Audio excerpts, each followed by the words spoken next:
이번 주 수확한 제철 경제 이슈 맛있게 요리해보는 시간입니다. 박시동의 제철 경제 이끌어주실 박시동 경제평론가 나오셨어요. 안녕하세요. 네, 안녕하세요. 예, 오늘 배달앱 이야기 하려고 저희가 뭐 미리 다 준비를 했는데 방금 속보가 떴네요. 그러네요. 속보가 들어왔습니다. 배달앱 중개 수수료 극적 타결, 최고 수수료율 7.8%. 네. 이게 이제 어떤 의미인지 먼저 좀 설명을 해주시죠. 예, 그동안 사실 이제 이 배달앱 3사가 있거든요. 배달의 민족, 그다음에 쿠팡이츠, 요기요.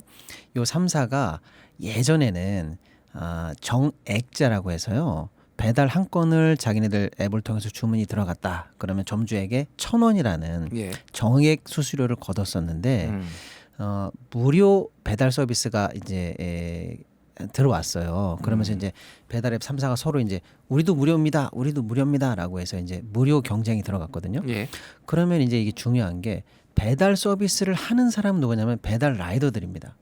그럼 이분들이 내 요금을 무료로 해줘야 진짜 무료인데 라이더분이 무료로 하는 게 아니잖아요. 라이더분도 먹고 살아야 될 거 아닙니까? 그렇죠. 예.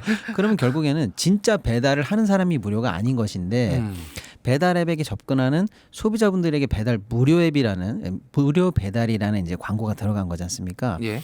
그러면 결국 배달 라이더들은 그 돈을 그대로 받고 있고 소비자분은 원래 내야 되는 소비자 분담금만큼의 배달료를 안 내게 되는 그런 상황 아니겠습니까? 그러면 결국에는 소비자가 내야 될 돈이 그럼 어디로 갔는가? 이게 핵심이었는데 예. 배달 앱에 앱 3사가 아까 말씀드린 것처럼 당초에는 1,000원이라는 정액제로 점주들에게 수수료를 부과하고 있었는데 자기네들이 무료 이벤트를 하면서 정액제였던 1,000원을 9.8%라는 정률제로 수수료를 바꾸게 됩니다. 즉 예를 들어 2,000원짜리 아니 2만 원짜리 치킨을 하나 배달받으면 옛날에 점주는 1,000원만 수수료로 앱에 냈었는데 예. 9.8이니까 약간 보태서 10이라고 할게요. 계산의 2,000원이네요, 편의상 그럼. 2,000원을 앱에다 내야 되고 이제 5만 원짜리 주문을 받으면 옛날에는 1,000원이었는데 이제는 또 20% 이렇게 계속 10%니까 5,000원이요. 5,000원. 예. 또 10만 원이면 만 원 이런 식으로 정률제로 수수료가 올라간 거예요. 예. 그러니까 이제 점주님들이 볼 때는 이것은 무료 서비스를 하면서 배달 앱이 부담해야 되는 부분을 수수료라는 방식으로 치환해서 점주들에게 전가한 거다. 요게 이제 논의의 핵심이 되는 겁니다. 예. 그러다 보니까 점주들 입장에서는 2만 원 팔아서 그동안 이런 거 저런 거 계산해 보니까 늘어난 수수료니 뭐니 계산해 보니까 사실은 30% 즉 6,000원 정도는 만져보지도 못하고 앞단에서 사라지더라. 그러면 남은 예를 들어 2만 원을 팔았을 때 남은 14,000원 가지고 원가 띄고 뭐 띄고 하니까 실제 이익은 1,000원 정도밖에 안 돌아가더라. 우리 이래 가지고 못 살겠다라고 해서 이제 정부에게도 SOS를 하고 여러 가지 이제 목소리를 냈거든요. 예. 그러다 보니까 이제 정부가 사실은 이제 작년에는 원칙적으로 사전 규제를 좀 해보겠다라고 했다가 올해 들어와서 갑자기 입장을 선회합니다. 예. 정부 주도의 사전 규제, 법적 규제보다는 업계 참여자들이 스스로 이제 협의체를 구성해서 자율적으로 상생안을 내보면 어떻겠냐라는 자율 규제 방식으로 정부 입장이 바뀝니다. 상생 협의체가 그래서 가동되기 시작했어요. 맞습니다. 그래서 예. 상생 협의체가 가동이 돼서 11차 회의를 엊그제까지 했었는데 합의가 안 됐었습니다. 예. 이유는 뭐냐? 점주 업체들은 1,000원 내던 게 지금 9.8%까지 올라가지 않았느냐. 그래서 우리는 5%로 낮춰달라. 배달 수수료를 5% 낮춰달라는 게 요구사항의 핵심이었고요.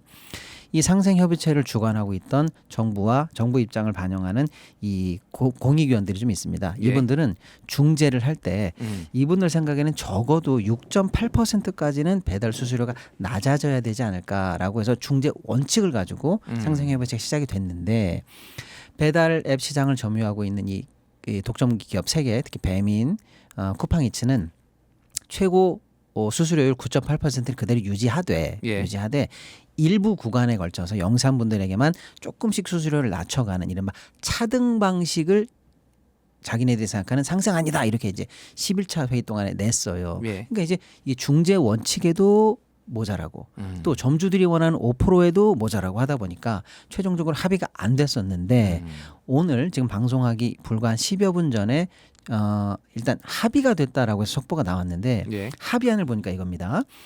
최초의 현행 중개 수수료 9.8이 이제 매출 기준으로 상위 35%에게는 7.8, 50%까지는 6.8, 예. 80까지는 또 6.8, 하위 20은 2.0 등등등 해서 차등 구간으로 해서 쉽게 말하면 2에서 7.8로 기존에 있던 9.8보다는 수수료율이 낮아진 상황에서 현재 안을 가지고 이제 타결이 됐다라는 게 이제 속보인데 이게 그 차등을 둔 게 이게 소득세 매기는 거랑 비슷한 것 같네요. 그러니까 소득 많은 사람들한테는 좀 누진적으로 지금 더 그렇죠. 많이 걷고 네. 예를 들면 소득 낮은 사람한테는 그렇습니다. 세율도 낮잖아요. 예. 뭐 그런 느낌인 건가요, 이게? 그렇습니다. 그런데 이것만 보면 그래 점주님들이 원했던 5%에는 못 미치지만 그래도 기존에 있던 9.8보다는 최고도 7.8로 낮아졌고 예. 영세한 분들에게는 2%라고 하니까 확 낮아진 거 아닌가라고 해서 100점은 아니지만 그래도 진일보한 합의안이 아니겠네라고 착각을 할 가능성이 조금 있는데 아, 착각인 건가요, 이거? 예. 이게 바로 조삼모사 같은 겁니다. 뭐냐면 수수료는 낮아졌는데 예. 수수료와 별도로 기존의 점주들이 내고 있던 배달 비용이 있습니다. 배달비가 보통 2,900원입니다. 예. 2만 원 선에서 예를 들어 말씀드리는 거예요. 그런데 수수료 구간은 지금 낮아졌는데 거꾸로 배달비가 인상이 됐어요. 이 합의안에 따르면. 배달비 아까 전에 1,000원 낸다고 하죠. 그건 배달 수수료. 아, 배달 수수료. 배달 수수료가 1,000원이었는데 예, 정액이었는데 지금 9.8%로 바뀌었는데 예. 그 9.8을 지금 낮춘 거고요. 배달비는 라이더들한테 가는 거죠, 그러니까. 배달비라는 건 그렇죠. 근데 배달비는 점주도 부담을 했었거든요. 별도로. 그러니까 예. 방금 말한 건 이 배달 앱에 내는 배달 수수료 명목이었는데 원래부터 있던 배달비가 이번에 또 인상이 됐어요. 예. 그럼 이게 뭐냐면 수수료를 낮춰줄 테니 배달비를 올려라. 조삼모사 같은 경우죠. 그러니까 지금 이게 반쪽짜리 합의안이다라고 해서 이 상생협의체에 참여했던 배민, 쿠팡, 그다음에 중재위원들이 있지만 이 업체 단체 사업장을 운영하는 4개 단체가 있는데요. 그중에 예. 2개 단체는 현재 합의를 하지 않고 퇴장했다. 이거는 조삼모사다. 한쪽을 낮추고 한쪽을 올려서 결국에는 큰 혜택이 없지 않느냐라고 해서 2개 단체는 합의를 거부하고 퇴장을 했다는 얘기입니다. 요게 오늘 일어난 일입니다. 그러니까 상생협의체라는 자율적인 어떤 프로세스를 정부가 구성했는데 사실은 어저께까지 결렬이 거의 지배적인 전망이었는데 제가 볼 때는 사회적인 압박이라든지 정부가 1년을 끌어오면서 아무런 성과도 거두지 못한 거 아니냐라는 비판 때문에 오늘 약간은 부족한 합의안을 좀 밀어붙였던 것 같아요. 양측에도 얘기를 하면서. 예. 그래서 타결이 됐지만 반쪽 합의가 아닌가라는 비판이 좀 따를 것 같습니다. 알겠습니다. 이게 그러면 추후에 다시 재협상에 들어가거나 뭐 깨지거나 뭐 이럴 가능성도 지금 남아 있는 걸로 보이기는 하는데 그렇습니다. 그거는 좀 지켜봐야 될 것 같고요.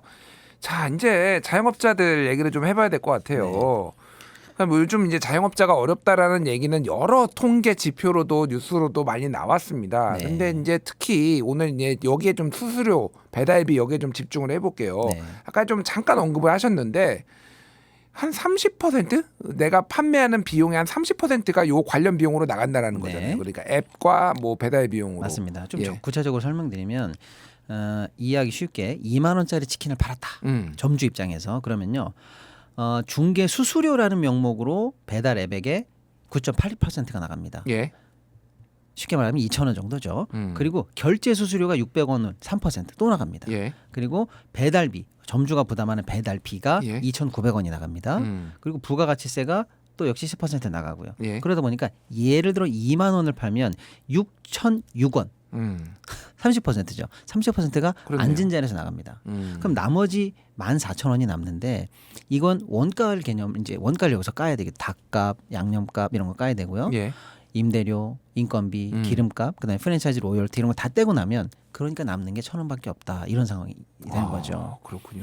근데 이 1,000원은 점주 본인의 인건비는 계산하지 않은 겁니다. 그러니까 점주는 1,000원이 순마진이니까 예. 1,000원을 최저시급으로 환산해서 자기 인건비를 보면 최저시급보다도 못한 상황. 그러니까 팔수록 나는 손해다 이런 얘기가 나오게 된 거죠. 그러니까 뭐 예를 들면 방금 예. 2만 원짜리 치킨이라고 하셨으니까 그러면 네. 하루에 치킨을 몇 마리 팔아야지 본인 인건비가 나오는 건가요? 바로 그겁니다. 근데 치킨 이제 점주들이 얘기하는 거는 장사 잘 되면 많이 팔면 되는 거 아닌가라고 하지만 예. 이게 동시에 가능한 서비스가 아니잖아요. 음식 제공이라는 거는요. 예를 들어 점주가 본인이 나서서 닭을 한 마리 튀긴다 그러면 예. 안 쉬고 하루 종일 튀겨봐야 쉽게 말하면 이 자영업자들이 하도 이런 얘기를 많이 받으니까 스스로 이제 입증한 얘기가 있어요. 아무리 빨리 기계처럼 튀겨도 10분에 한 마리밖에 못 한다. 예. 그럼 전화 받는 시간, 또 가게 청소하는 시간, 포장하는 시간 이런 걸 계산해 보면 1시간 내내 주문이 정말 물밀듯이 몰려와도 5개밖에 못 한다.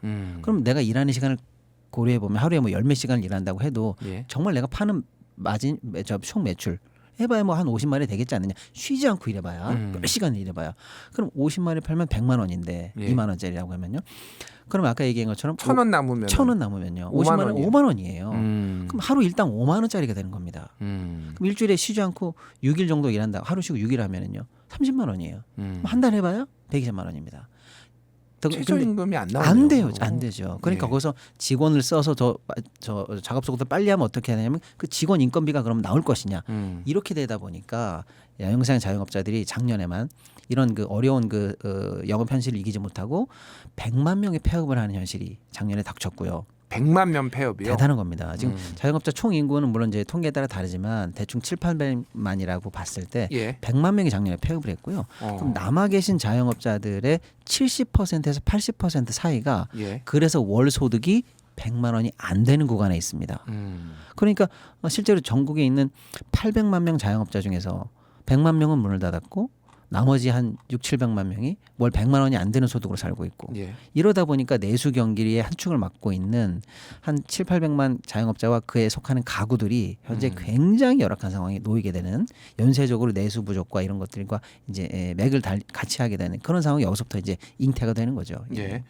그런 거와 말씀해 주신 거에 지금 어제 이제 통계청 취업자 수 뭐 통계가 나왔는데 지금 굉장히 둔화됐다. 취업자 네. 수가 이런 게 나왔어요. 그래서 지난달 취업자 수가 2,884만 명으로 전년 동호회 대비 8만 3천 명 이제 증가를 했는데 이게 증가 폭이 사실 증가는 했지만 증가 폭이 10만 명대 밑으로 내려간 거는 또 지금 4개월 만이라서 지금 그렇습니다. 전체적으로 고용 지표도 안 좋아지고 오는 걸로 돌아섰다라는 거잖아요. 맞습니다. 그럼 이런 분들이 또 자영업으로 갈 수가 있는 거잖아요.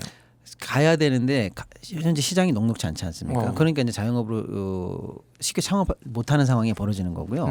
특히 이제 문제는 그 아까 얘기했지만 한계 상황에 놓여서 폐업한 분들이요. 예. 그분들이 다시 오갈 데가 없어서 고용시장으로 거꾸로 나오는 상황에서 그분들이 못 가는 상황이 벌어지는 거예요. 예. 그리고 이제 고용시장 지표는 방금 우리 앵커님 말씀하신 것처럼 증가율이 꺾였다는 게 사실 굉장히 의미가 있는데 한편으로 내용적으로도 문제가 많습니다. 양질의 일자리 측으로 보면 이게 지표가 더 안 좋아요. 예. 쉽게 말하면 제일 좋은 양질의 일자리는 뭡니까? 정규직 또 40대 위주의 우리나라의 어떤 기간 산업을 담당하고 있는 여러 가지 공장들이라든지 이런 쪽의 일자리들이 사실 양질의 일자리인데 그렇죠. 안 좋은 일자리는 뭡니까? 비정규직, 그다음에 일시적인 일자리들, 그다음에 이제 이런 게 사실은 문제인데 지금 일자리 지표를 가만히 보면 40대 양질의 일자리, 정규직 일자리는 굉장히 축소돼 있고요. 특히 미래 세대를 담당하는 청년 관련한 일자리는 최악의 상황을 보이고 있고요. 60대 이상의 여성 일자리만 그나마 조금 늘어가는 상황이기 때문에 예. 질과 양 모두에서 현재 고용 지표에 빨간불이 들어왔다 이렇게 봐야 될 것 같습니다. 60대 이상의 여성분이라고 하면은 뭐 여러 가지 직군이 네. 있겠지만은 예를 들면은 뭐 청소라든지 그렇습니다. 아니면은 청소, 뭐 식당, 식당, 뭐 요양보호, 그러니까 서비스업, 서비스업, 뭐 이런 이런 쪽입니다. 쪽인 거죠. 그러니까. 네. 근데 뭐 윤석열 정부에서는 지금 아직도 지금 굉장히 지표가 좋다. 네. 그리고 상반기엔 나빴지만 하반기에는 지금 좋아지고 있다. 뭐 이런 얘기를 해가지고 이게 체감적으로 너무 다른 네. 거 아니냐 이런 얘기들이 좀 많이 나와요. 맞습니다. 오늘 지금 제가 눈에 띄었던 게 주식시장이 지금 물론 이제 트럼프 여파로 네. 트럼프 당선 여파로 이제 고환율 그리고 이제 외국인들의 매도가 이어지면서 많이 가고 있는데 주식시장이 지금 뭐 멜트다운이라는 얘기까지 지금 네. 하더라고요. 근데 4만 전자 됐습니다. 4만 그렇습니다. 최종으로 49,900원이요? 맞습니다. 이건 어떻게 봐야 돼요? 네, 충격적인 상황인데요. 예. 사실 이제 어저께 상황이 더 충격적이긴 했습니다. 어저께 기준으로 먼저 말씀드리면 코스피 종목의 85% 예. 전체 85%가 52주 신저가를 기록했고요. 대단한 겁니다. 그리고 우리나라 시총이 2,000조가 어제 무너졌습니다. 예. 그리고 어저께 사실은 5만 600원에 삼성전자가 마감하면서 오늘 5만 전자가 깨질 것이라는 이제 부정적인 전망이 사실은 이미 예측이 된 상황인데 실제로 뚜껑을 열었을 때 오늘 삼성전자가 4만 전자를 기록했거든요. 예. 2020년 이래 가장 안 좋은 현재 지표를 기록했습니다. 이 사태를 어떻게 볼까라고 하는데 5가지 원인을 현재 시장에서는 일단 봅니다. 예. 하나는 일단 트럼프 트레이드의 영향이죠. 예를 들어서 관세가 높아진다, 보조금이 없어진다, 미국 위주로 리쇼어링을 해라 등등등 해서 우리나라를 이끌어가는 제조업 입장에서 입장에서는 굉장히 먹구름이 들이우는 소식이 대외적으로 발생했다라는 게 하나고요. 예. 두 번째는 우리 지수가 안 좋은 게 삼성전자, 현대차, 뭐 2차 전지 등등 우리 산업을 이끌고 가고 있는 대장주들에게 사실은 이게 직격탄을 준다라는 거거든요. 그러니까 이제 지수 전체가 추가적으로 사실은 큰 비중으로부터 먼저 흔들리는 그런 게 이제 두 번째 원인이고요. 예. 세 번째가 우리 경제 자체가 지금 현재 힘을 잃고 있는 거 아니냐 이런 거예요. 수출도 증가세가 꺾이고 있고요. 경제 성장률 점점 더 하향 전망을 하면서 작년에 1.4, 올해 2점대 초반, 잘못하면 내년은 다시 또 1점대로 복귀하는 거 아니냐라고 해서 스스로의 체력도 지금 떨어지고 있다. 그럼 한국 시장 뭘 보고 들어가겠느냐 이런 비관적 전망이 있고요. 환율이 1,400 위로 현재 지금 올라가고 있거든요. 네. 이 고환율이 잘못하면 계속 상방을 뚫고 올라갈 가능성 이게 지금 염두가 해둬야 되는 상황. 그렇게 되면은 수입하는 물건들의 가격이 올라갈 수밖에 없고 그렇죠. 물가도 그럼 뛸 수밖에 없잖아요. 그럼요. 그러다 보면 이제 금리 인하 압박이 이제 금리 인하가 어려워지는 상방 압박을 받으면서 예. 내수 회복에도 굉장히 안 좋은 영향을 당연히 주는 거고요. 그다음에 다섯 번째가 이제 정치적으로 안보 리스크가 계속 올라가요. 예. 세계적으로 뭐 트럼프 대통령이 뭐 우크라이나 전쟁 빨리 끝나겠다고 하는데 우리는 뭐 아직도 무기 지원 어쩌고 저쩌고 이런 얘기를 하면서 외신을 통해서 한국이 러시아 관련해서 계속 군사적인 이슈가 나오고 자칫하면 한반도로 전쟁의 불똥이 옮겨가는 게 아닌가라는 게 외신이 많이 보도가 됩니다. 예. 이 다섯 가지 이유 때문에 우리 시장에 먹구름이 들이우고 이게 지금 금년간 해결될 이슈처럼 보이지가 않기 때문에 지금이라도 빨리 국장을 탈출해서 미국이나 코인 시장으로 가야 되는 거 아니냐라는 입장. 특히 이제 펀드적 입장에서 보면은요, 아시아에 투자하고 있는 세계적인 글로벌리한 펀드들이 우리 시장을 먼저 청산하고 있다라는 거거든요. 예. 그러다 보니까 이제 시장에 외국인이 매도를 계속하고 기관도 그러니까 매도를 계속하고 이런 저도 상황입니다. 다른 나라 시장을 봤어요. 그래서 왜냐하면 네. 이게 트럼프가 당선된 게 미치는 게 다른 나라에도 똑같이 미치는 거잖아요. 그런데 그렇죠.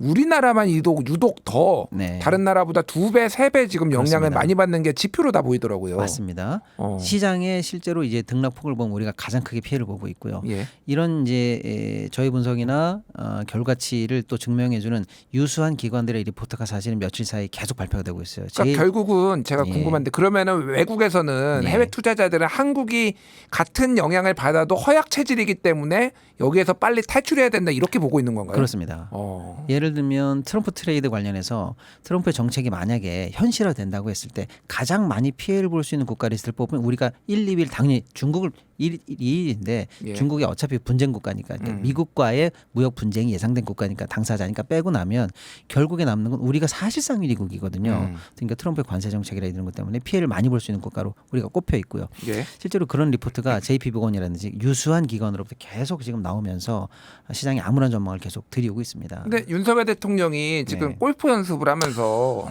왜 웃으시죠? 저도 너무 황당한 게 그러니까, 예. 백척간도 같은 경제 현실을 앞두고 있는데 정부의 정말로 전략적인 내용이라든지 이런 게 나오기를 바랬는데 예. 첫 번째로 나오는 언론 보도가 정말 실수를 금할 수 없는 게 내가 트럼프 문제를 해결하기 위해서 골프채를 잡았다. 예. 물론 이게 진위는 아니겠으나 이런 얘기가 먼저 나오는 게 시장이 정말 실수를 자아내면서 크게 실망 주는 리포트 이런 거 기사 이런 거밖에 안 나오고 있어요. 지금 다음 달 네. 초에 소상공인 대책 발표하겠다라고 지금 정부에서 이미 예고를 해놨어요. 뭔가 네. 획기적인 대책이 나올 가능성은 없는 건가요? 제가 볼 때는 힘들다고 봅니다.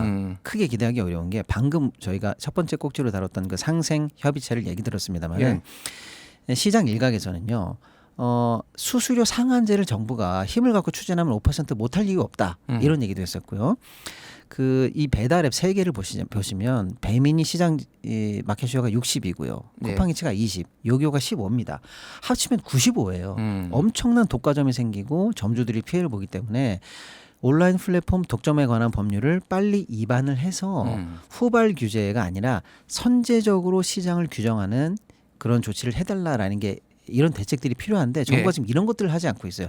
핵심적인 대책을 건드리지 않고 자율에 맡기고 이번에도 반쪽 합의를 겨우 하는 정도의 모습을 보이니까 근본적으로 소상공인 살릴 수 있는 폐부를 찌르는 대책이 나올 수 있겠는가에 조금 의구심이 가는 상황입니다. 알겠습니다. 뭐 노쇼 대책을 포함해서 여러 가지를 발표한다고 하는데 정부 발표 지켜보겠습니다.